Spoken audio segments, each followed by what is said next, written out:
लो जी बाबा group कोलों इस वेले हीर सुनने ते अपनी हीर जिहड़ा हीर पंजाब दा विरसा है वारिस शाह दी उहदे कुछ बोल सानू सुनाणगे थोड़ा उच्चे। असीं विछड़े यार मिला दईए दुख दर्द दलिदरां तोड़िए नी सिर ते आई बला नू टाल दईए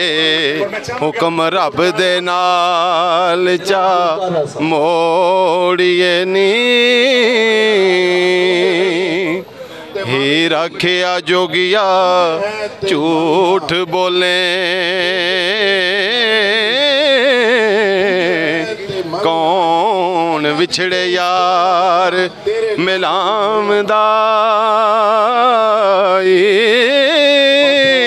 ऐसा कोई ना मिलया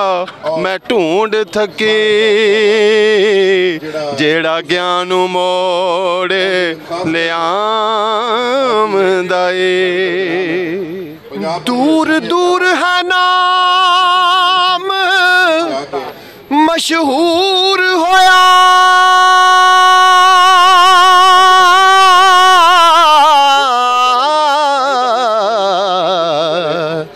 रवे वसदा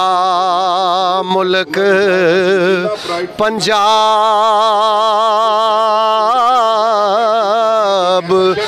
मेरा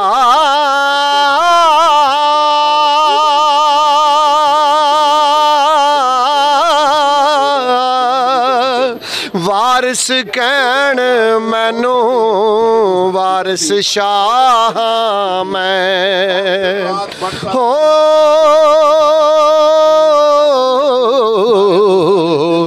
मुश्किल होवेगा पैदा जवाब मेरा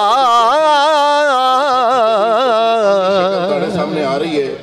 लो जी बहुत शुक्रिया साडा बाबा ग्रुप जिन्होंने हीर सुनाई बहुत शुक्रिया ते अल्लाह हाफिज़।